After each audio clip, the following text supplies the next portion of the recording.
Mesdames, Messieurs, bonsoir. Le président de la République a effectué une visite de quelques heures ce lundi à Ouagadougou. Dans la capitale burkinabé, le chef de l'État s'est entretenu avec son homologue Blaise Compaoré. L'essentiel des échanges entre les deux délégations présidentielles togolaises et burkinabé nous est résumé au sortir des discussions par Faure Gnassingbé lui-même dans une interview accordée à la presse.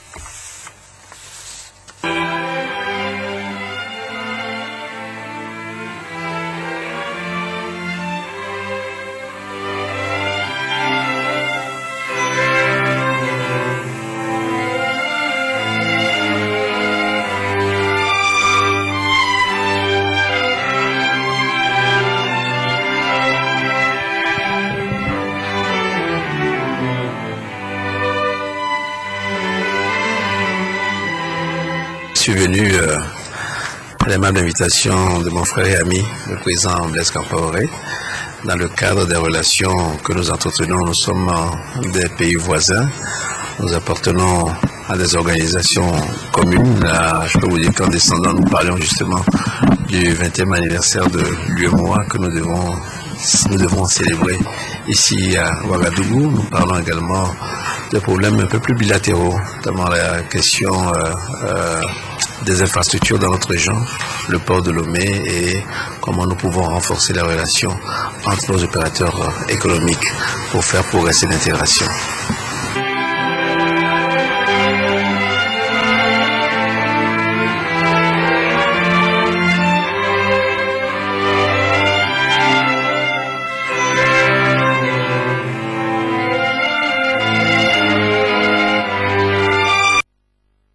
Hier, le président de la République est allé rehausser par sa présence l'éclat des festivités commémoratives du centenaire de l'église évangélique presbytérienne de Yokélé dans la préfecture de Kloto.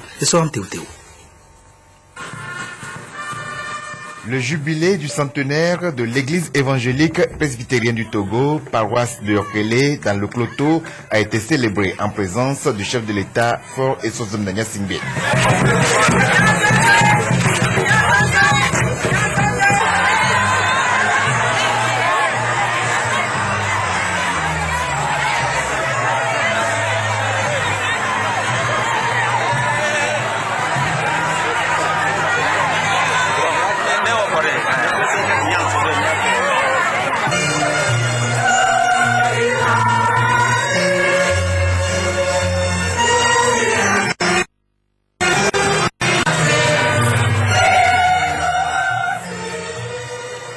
L'évêque du diocèse de Kpalimé, Monseigneur Benoît Alowono, des membres du gouvernement, des députés à l'Assemblée nationale ainsi que des ressortissants et cadres de la localité étaient également de la partie. C'est en 1903 que les évangélistes ont mis pied dans ce village. L'historique présente aujourd'hui une augmentation du nombre de fidèles en Christ. Il y avait donc de quoi louer et magnifier Dieu et implorer sa bénédiction sur le village.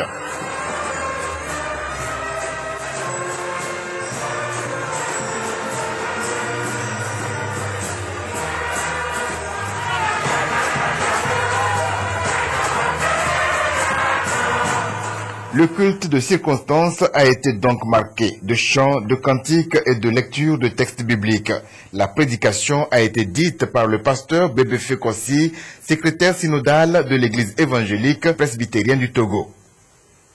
Inspiré des livres d'Ésaïe, chapitre 9, verset 1, et Deutéronome, chapitre 18, verset 9 à 14, il a axé sa prédication sur 3 axes. La reconnaissance par les populations de l'amour de Dieu pour avoir permis l'introduction de l'évangile dans ce milieu, la puissante protection divine sur le village et le bilan de sa marche vers le Créateur. Le pasteur Bébé Kossi a appelé les fidèles à demeurer dans l'amour de Dieu et à poursuivre leur ascension vers le Seigneur. Il est temps que nous retrouvions et vivions avec la lumière que Jésus nous apporte. Et ce message, ce n'est pas seulement pour la population de Yokélé, la population chrétienne de Yokélé, mais c'est aussi pour l'ensemble de l'Église. Ce fut l'occasion de prier et d'implorer la grâce et la protection divine sur le chef de l'État pour qu'il continue sa mission de développement du Togo.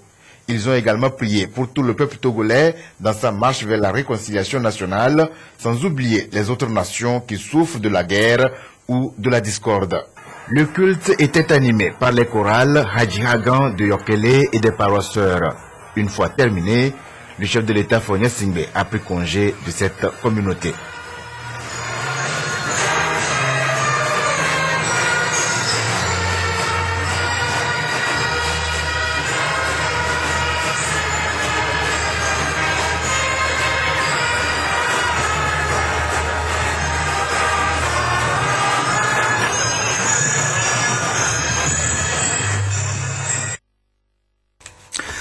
Le chef du gouvernement, Artem Sele-Aboudi Aoumezoumou, a accordé 2 audiences aujourd'hui à la primature, l'une à une délégation de la Jeune Chambre internationale et l'autre à des membres de la Cour africaine des droits de l'homme et des peuples en tournée. La première délégation, celle de la Jeune Chambre internationale, est allée informer le chef du gouvernement de la tenue du 21 au 24 mai prochain à Lomé de la conférence Afrique et Moyen-Orient de l'organisation. Son président Eric Aloadan Laté s'est confié au micro de Carmen Madje Akapo. Du 21 au 24 mai à Lomé se tiendra la plus grande conférence Afrique et Moyen-Orient de la Jeune Chambre qui réunit des jeunes de 18 à 40 ans. Et à quelques jours de l'événement, nous sommes venus rendre compte au Premier ministre de comment est-ce que l'événement va se dérouler, l'appui que nous continuons d'attendre des autorités publiques et ce que nous allons faire effectivement au cours de cette conférence. Alors cette conférence sera le lieu de réfléchir à comment est-ce que la zone Afrique et Moyen-Orient de la Jeune Chambre va évoluer les prochaines années en suivant le plan stratégique qui est d'unir tous les secteurs de la société pour créer de l'impact durable. Nous allons impacter la communauté togolaise en allant dans les communautés alentours de lieux retenus pour la conférence avec le siège Etia Ecobank et l'hôtel Sarakara, où nous allons aller avec l'Agence nationale d'appui au développement à la base, travailler dans les communautés à résoudre les problèmes en accompagnant les autorités publiques. Nous allons avoir avec l'ONG EMS-Afrique des audiences foraines à Togbekop et Diablé, la prison civile de Lomé. Nous allons former les jeunes citoyens togolais à l'engagement citoyen pour pouvoir être des vecteurs de développement pour notre pays. Voilà en bref ce que nous allons faire au cours de cette conférence, tout en mettant l'accent sur la citoyenneté active et comment est-ce que nous pourrons participer à la vision 2030 du Togo et en participant à la vision 2030 du monde par le My World qui est établi par les Nations Unies. La délégation africaine de la Cour africaine des droits de l'homme et des peuples est quant à elle venue faire connaître l'institution aux autorités et à l'ensemble du peuple togolais. C'est l'honorable juge Sylvain Auré qui conduit la mission, qui s'est exprimé au micro de Carmen Madje Akapo. La Cour africaine des droits de l'homme que nous représentons ici effectue effectivement une mission de sensibilisation pour obtenir une plus grande visibilité de sa mission, de son mandat. Il était donc important que nous visitions la République togolaise, les autorités, pour expliquer un peu, ou du moins rappeler la mission de la Cour et demander au gouvernement de continuer à soutenir, n'est-ce pas, le travail de la Cour africaine des droits de l'homme. Également, puisque le gouvernement, disons la République togolaise, a ratifié le protocole créant la Cour africaine des droits de l'homme, nous avons également sollicité qu'elle puisse continuer son engagement sur la question des droits de l'homme en faisant la déclaration permettant aux individus et aux ONG de pouvoir saisir la Cour pour des violations alléguées des droits de l'homme. Il s'agissait donc d'un rappel aux autorités togolaises qui se sont déjà engagées, n'est-ce pas, depuis belle lurette sur la question des droits de l'homme en Afrique. Monsieur Sylvain Auré est justement l'invité de ce journal. Il va nous aider en quelques minutes à mieux découvrir cette Cour africaine des droits de l'homme et des peuples. Monsieur Auré, bonsoir. Bonsoir. Merci d'être venu. Vous avez consacré cette journée à rendre visite aux différentes autorités du pays à travers cette présence sur le plateau de la télévision togolaise. Nous allons essayer de dire en quelques mots quelque chose sur l'institution que vous dirigez, vous n'en êtes pas le président, il y a une dame qui est la présidente, c'est Madame Sophia Akufo, qui est d'origine ghanéenne. Dites-nous, présentez-nous un peu brièvement la Cour africaine des droits de l'homme. Okay. Merci. D'abord, permettez-moi de remercier la télévision pour cette opportunité qu'elle nous offre donc de pouvoir présenter la Cour africaine des droits de l'homme, puisque la télévision constitue le média puissant, n'est-ce pas, pour pouvoir contribuer à la visibilité de cette institution continentale. La Cour africaine des droits de l'homme est donc l'institution judiciaire continentale créée dans le cadre de l'Union africaine et qui a pour mandat de protéger les droits de l'homme partout en Afrique. C'est essentiellement sa mission. Elle siège à Arusha, en Tanzanie, qui est en Afrique donc de l'Est, et elle est composée de 11 juges africains, enfin, 11 juges qui sont des nationaux des États africains. Dont un Togolais, dont le juge Abba. Un Togolais, effectivement, le juge Kimela Balou Abba, qui a donc été aussi élu par la conférence des chefs d'État il y a plus d'un an de cela. Oui. La Cour tient-elle déjà ces audiences? Oui, effectivement, la Cour est pleinement opérationnelle depuis 2006, date de l'élection de ses premiers juges. Elle est donc opérationnelle et elle tient son rôle par rapport à ses compétences, notamment en matière contentieuse et en matière consultative. Donc nous recevons déjà des affaires et nous exerçons pleinement notre activité. Des affaires de quelle nature? Est-ce que vous nous citer quelques gros dossiers que vous avez déjà eu à traiter? Oui, nous pouvons vous citer des dossiers puisque c'est maintenant dans le domaine public. Donc, notamment, le gros dossier à l'heure actuelle, c'est peut-être l'affaire Norbert Zongo, journaliste burkinabé, assassiné au Burkina Faso. Et nous avons déjà pris une décision dans cette affaire-là. Et cette affaire, n'est-ce pas, se trouve donc sur le site de la Cour africaine des droits de l'homme. On peut donc consulter la décision à ce niveau. Également des décisions concernant l'affaire en Libye, l'affaire libyenne, notamment le fils de M. Kadhafi, l'ancien dirigeant de la grande Jamaïra libyenne, donc qui, n'est-ce pas, a saisi la Cour par rapport à un certain nombre de violations qu'il allègue concernant les autorités de ce pays. Et donc il y a donc plusieurs autres affaires, mais je vous dis un peu l'essentiel des affaires qui sont sur la table. Quelle est la force de ces décisions que vous prenez?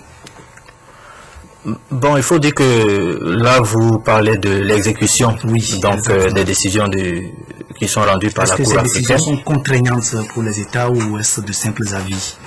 Non, ce sont des décisions, tout comme peut prendre une Cour en général. Il s'agit d'une décision qui a une force exécutoire sur l'ensemble des États africains, sur l'État, n'est-ce pas, qui a été condamné par exemple par la Cour africaine. Ce sont donc des décisions. Il est vrai que l'État est celui-là même qui doit exécuter de façon volontaire ces décisions, mais de toute façon partout c'est le cas. Mais nous avons quand même des dispositions qui peuvent permettre de contraindre, d'obliger peut-être moralement l'État à pouvoir exécuter les décisions qui sont prises dans le cadre de cette juridiction africaine. Qui peut saisir la Cour? Essentiellement, la Cour peut être saisie par les États, elle peut être saisie par la Commission africaine des droits de l'homme et des peuples qui siège à Banjul en Gambie, mais également aussi par les individus et les organisations non gouvernementales ayant le statut d'observateur auprès de la Commission africaine. Mais à ce sujet, il faut dire qu'il existe une disposition dans le protocole. Il s'agit d'une déclaration par laquelle l'État permet aux individus et aux ONG de pouvoir saisir la Cour. L'État doit donc faire une déclaration pour permettre ces ONG-là de saisir la Cour. Monsieur Auré, vous savez que les États africains disposent pour la plupart de commissions nationales des droits de l'homme. Est-ce qu'il y a des liens de partenariat, vous entretenez des partenariats avec ces commissions pour mieux vous faire connaître? Effectivement, heureusement que vous parlez de partenariat et non de relations d'organe à organe, parce qu'il n'y a pas de relation hiérarchique ou de quelque nature que ce soit entre les commissions nationales et la Cour africaine, mais effectivement c'est un partenaire privilégié dans la protection, dans la défense des droits de l'homme. Et donc nous, effectivement, nous avons des réunions, nous avons des séminaires au cours desquels ces institutions-là sont invitées à discuter, n'est-ce pas, des droits de l'homme, de la protection en général dans tous les États africains.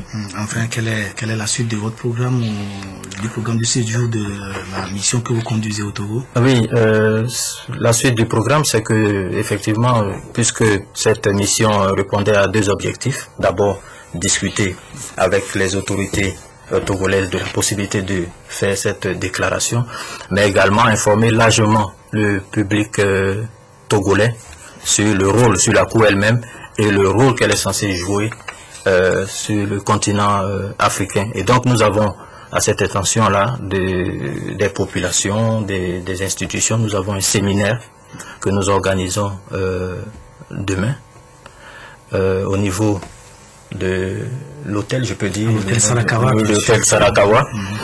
Et donc ce séminaire-là donc va donc expliquer les compétences, le rôle de la Cour, et donc le public est largement invité, la famille judiciaire et les institutions.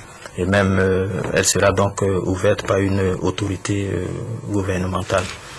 Mais également nous avons un débat public à l'université de Lomé dans l'après-midi. Bien, merci Monsieur Auré et bon séjour au Togo. Merci beaucoup. La suite de ce journal, l'Union économique et monétaire ouest-africaine veut renforcer la mise en œuvre de la politique minière commune à ses États membres. Depuis ce matin et à l'initiative de l'organisation sous-régionale, experts et représentants des chambres des mines et des groupements professionnels des miniers sont réunis à Lomé pour une mutualisation de leurs expériences. Les travaux devront permettre à chacun d'apporter sa contribution en vue de parvenir à l'émergence d'une industrie minière prospère et profitable pour les États de la zone UEMOA et à leur population. Reportage Clarisse Atikle. Faire du secteur minier un des moteurs de la croissance économique et un moyen qui permet d'améliorer durablement les conditions de vie des populations. C'est ainsi que se résume la politique minière commune des pays de l'UEMOA.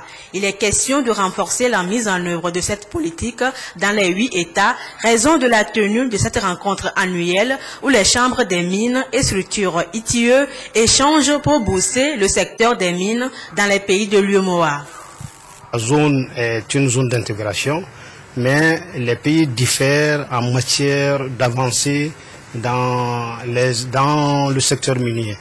Il y en a qui sont au niveau d'exploration et dans beaucoup de pays maintenant, on est à la phase d'exploitation. Nous avons une potentialité extraordinaire. C'est dans ce cadre que nos chefs d'État, en 2000, ont adopté une politique minière commune pour qu'on puisse ensemble coordonner nos efforts dans les États, faire de la zone UEMOA une zone d'attraction pour que le secteur minier soit un puissant pilier de développement social et économique de nos États. Le Togo abrite cette réunion annuelle un an seulement après sa déclaration comme pays conforme à l'initiative pour la transparence dans les industries extractives ITIE. C'est la preuve de la reconnaissance des réformes entreprises par le gouvernement togolais pour faire du secteur minier un levier de développement économique et social. La vision du Togo est en étroite adéquation avec la politique minière commune de l'UEMOA, instrument intégrateur. C'est pourquoi je salue la tenue de cette rencontre qui réunira pendant 3 jours les acteurs avisés du secteur minier. Je ne doute point que les résultats de vos échanges permettront de renforcer la mise en œuvre de la politique minière commune de l'UEMOA et partant les capacités des États membres pour une gestion efficiente et durable des ressources minérales dans nos États. 2 pays seulement sur les 8 de l'UEMOA disposent des chambres des mines. La rencontre de Lomé va également offrir l'opportunité de doter les pays restants de ces chambres pour faciliter le dialogue inclusif dans le développement de l'industrie minière dans les États de l'Union. Nous poursuivons avec ce communiqué de l'Assemblée nationale. Le président de l'Assemblée nationale informe les honorables députés que la 5e séance plénière de la première session ordinaire de l'année aura lieu le mardi 13 mai 2014 à 9h au Palais des Congrès, siège de l'Assemblée nationale. La presse togolaise se prépare pour les grandes assises nationales recommandées par le président de la République pour en faire un vrai acteur de développement et de promotion de l'état de droit. Ce lundi, une séance d'échange a réuni les organisations de presse autour de la ministre en charge de la communication et de la formation civique pour examiner le travail réalisé par le comité scientifique mis en place à cet effet afin de faciliter la préparation de cette rencontre nationale. Compte rendu Arnold Kilio. On tend vers une véritable professionnalisation de la presse togolaise. Le ministère de la Communication, de la Culture, des Arts et de la Formation civique s'active pour l'organisation des prochaines assises sur les états généraux de la presse. Pour amorcer ce processus sur des bases solides, les organisations de presse échangent sur le travail fait par le comité scientifique, le parfaire afin que ces états généraux soient une réussite. Cet événement ne pourrait se passer sans l'implication de tous les professionnels de la communication.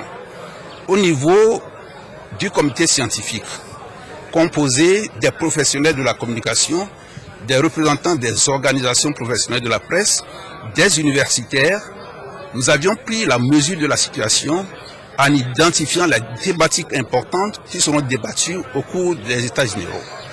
Il s'agit d'élargir les pistes d'échange. Il s'agit d'identifier les thèmes. Il s'agit d'identifier les personnes ressources à intervenir et faire des propositions concrètes. Le gouvernement attend donc beaucoup de ces états généraux pour porter un nouveau regard sur les problèmes du secteur et de proposer des mesures idoines pour la professionnalisation de la presse togolaise.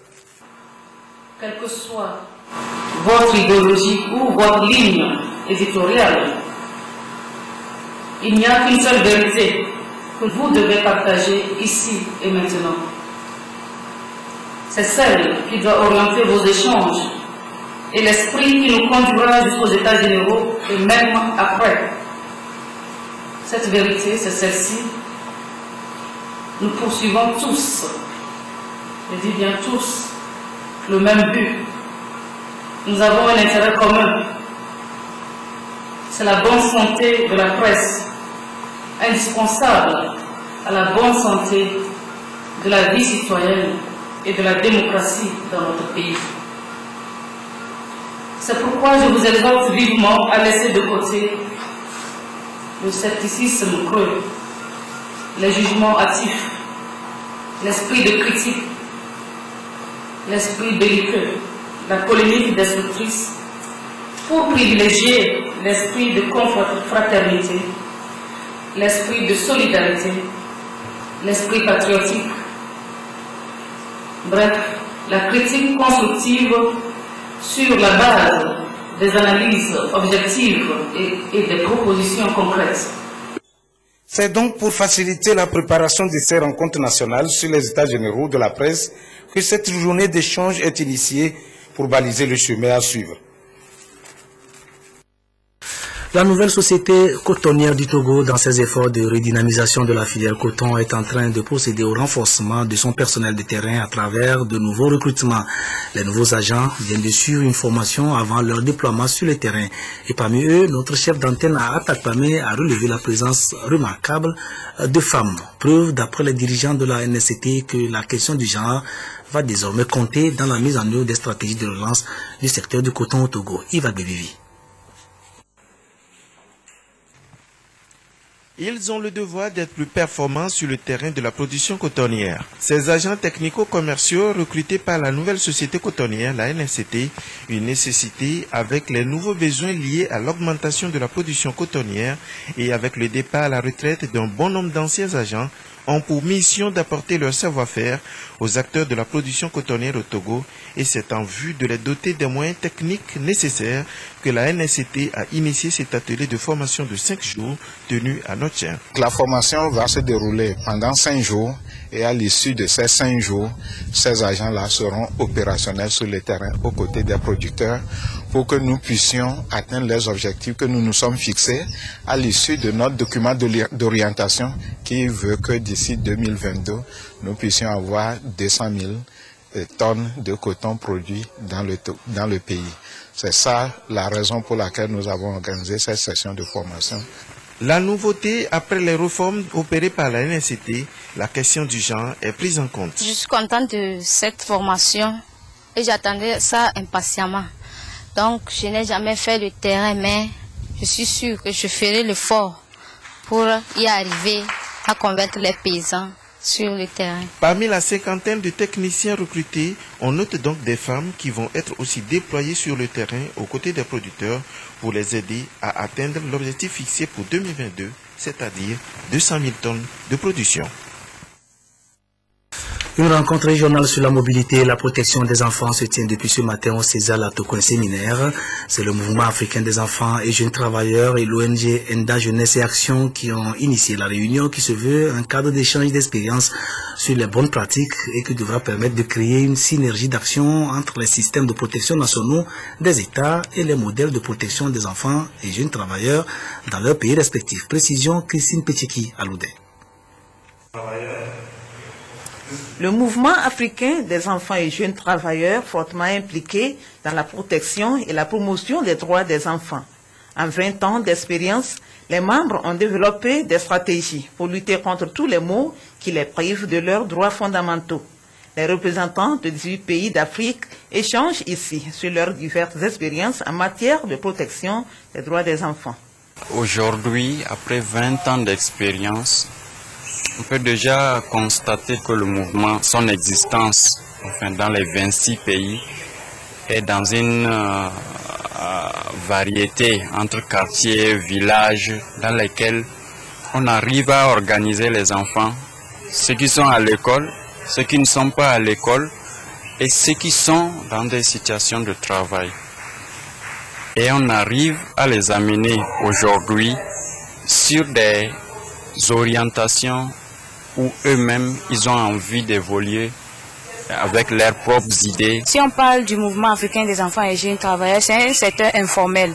Et ces enfants-là ont besoin chaque jour d'être formés et de recevoir de nouvelles procédures pour qu'ils puissent continuer leur activité dans de bonnes conditions.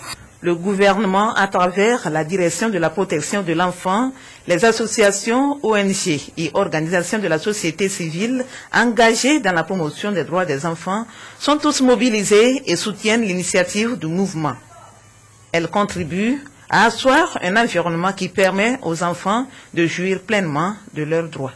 Par rapport à la prolifération des prédateurs des enfants en ce moment, sur le continent, je pense que si les acteurs s'entendent sur un même mécanisme de protection des enfants qui sont en situation de mobilité, ils auraient vraiment contribué à la protection des enfants. Un manuel de protection sera conçu par les enfants et pour les enfants à l'issue de cette rencontre de l'ONU. Les droits des enfants, les membres de l'organisation terroriste islamiste nigériane Boko Haram n'en ont rien à faire. Ces barbares qui ont enlevé 234 fillettes au nord du Nigeria pour les amener dans la forêt, suscitant la consternation et la réprobation de la planète entière, menaçaient de les vendre comme esclaves sexuels. Mais dans une vidéo montrant les enfants soigneusement voilés et en pleine séance de prière, leur chef Aboubakar Cheko semble avoir changé d'avis.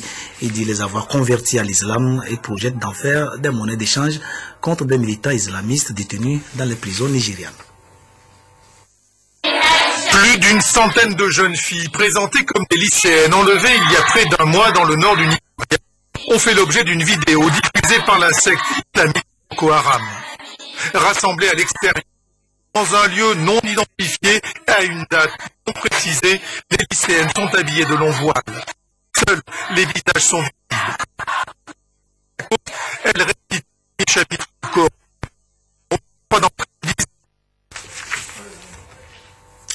Quelques petits problèmes avec le son. On nous informe que le sujet sera repris.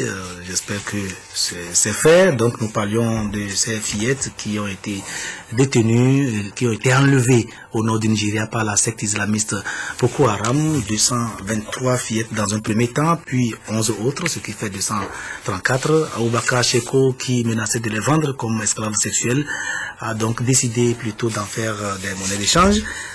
Lagos, ou plutôt Abuja, la capitale fédérale du Nigeria, ne semble pas disposée à donner un accord favorable à ce projet. Nous allons revoir donc ce sujet. Plus d'une centaine de jeunes filles présentées comme les lycéennes enlevées il y a près d'un mois dans le nord du Nigeria ont fait l'objet d'une vidéo diffusée par la secte islamiste Boko Haram. Rassemblées à l'extérieur, dans un lieu non identifié, à une date non précisée, les lycéennes sont habillées de longs voiles. Seuls les visages sont visibles. Assises côte à côte, elles récitent le premier chapitre du Coran. Interrogées, 3 d'entre elles disent qu'elles se sont converties à l'islam et que les captives ne sont pas maltraitées. Dans cette nouvelle vidéo, le chef de la secte, Aboubakar Shekau, n'apparaît à aucun moment aux côtés des otages. Lors d'une précédente vidéo, il avait menacé de les réduire en esclavage. Cette fois, il confirme que ses filles se sont converties à l'islam. Pour les autres, il propose de les libérer en échange de militants de Boko Haram emprisonnés. La secte détient 223 lycéennes enlevées le 14 avril dernier à Chibok dans l'internat de leur école qui a été totalement brûlé. 11 jeunes filles ont également été kidnappées dans une autre localité de l'état de Borno, fief de Boko Haram. Ces rapts ont soulevé une immense émotion à travers le pays, mais aussi au sein de la communauté internationale, obligeant ainsi le gouvernement nigérian et les forces de l'ordre à rechercher enfin, activement, ces 234 jeunes filles. Au Togo, la société de téléphonie cellulaire Togocel dispose désormais d'une boutique à Toun dans la préfecture de Moyen-Mono. Dans son désir de se rapprocher davantage des populations de l'intérieur du pays, cette société a doté le canton d'un local qui devra lui permettre d'offrir des prestations de proximité à ses clients. La boutique a été inaugurée ce week-end en présence des cadres du milieu. Reportage Ramdan Bassina. Dans sa dynamique d'extension de son réseau et surtout dans le souci de rapprocher ses services de ses abonnés, Togocel vient encore de s'illustrer à travers l'ouverture d'une boutique dans le Moyen-Mono, précisément à Toun. Une structure qui vient ainsi desservir plusieurs localités de cette préfecture. Nous suivons dans toutes les localités les consommations, le comportement des clients. Nous avons eu à observer au Moyen-Mono, précisément à Toun, comment les clients consomment le produit. Et nous avons constaté que Toun est autrement. Et Toun mérite une attention particulière. On s'est dit donc, il faut une agence ici. Togocel, une société à la pointe de la technologie, se veut plus proche de ses clients. Elle se donne le pouvoir d'offrir des services de qualité, faciliter l'accès de ses prestations par la création de boutiques sur l'étendue du territoire national. Le développement du pays passe aussi par celui des télécommunications. J'apprécie énormément l'ouverture de cette boutique de Togo cellulaire qui nous permet à nous, population du Moyen-Mono, de rester vraiment facilement connectés. Au lieu de dépenser 1000 francs pour remplacer la puce, il faut ajouter le transport Toun-Montien aller-retour pour remplacer la puce. Donc, Togo cellulaire nous permet de rester connectés plus facilement. Ça vient vraiment à point nommé. C'est une occasion vraiment très fabuleuse pour nous que Togocel s'installe. Ça fait longtemps qu'on souffre de déplacements vraiment, je ne peux pas dire inutiles, utiles, mais aujourd'hui, je crois que ces déplacements sont supprimés par Togocel et nous en sommes très reconnaissants. Les populations de Toun et de ses environs n'auront plus à parcourir de longues distances à la recherche des services Togocel. Le numéro 1 de la téléphonie mobile au Togo s'affirme aussi dans l'humanitaire. L'ouverture de sa nouvelle boutique a été couplée de la remise d'ouvrages scolaires au collège d'enseignement général et au lycée de Toun. Voici pour terminer les numéros gagnants du Loto Sport du jour. 2, 7, 11, 12, 14, 15, 29, 30-41, soit 9 matchs nuls. C'est la fin de cette édition. Merci de nous avoir suivis. On retiendra en principal titre cette visite éclair que le président de la République a effectuée ce lundi à Ouagadougou, Burkina Faso, pour des entretiens avec son homologue burkinabé, Faure Gnassingbé, qui était accompagné d'une délégation d'officiels togolais, a déclaré à sa sortie à la presse avoir échangé avec son homologue sur le renforcement des relations de partenariat, surtout économique, entre le Burkina Faso et le Togo. Merci de nous avoir suivis. Retrouvez Isidore Koubatine pour notre édition de nuit, qui sera à 22h30. Au revoir.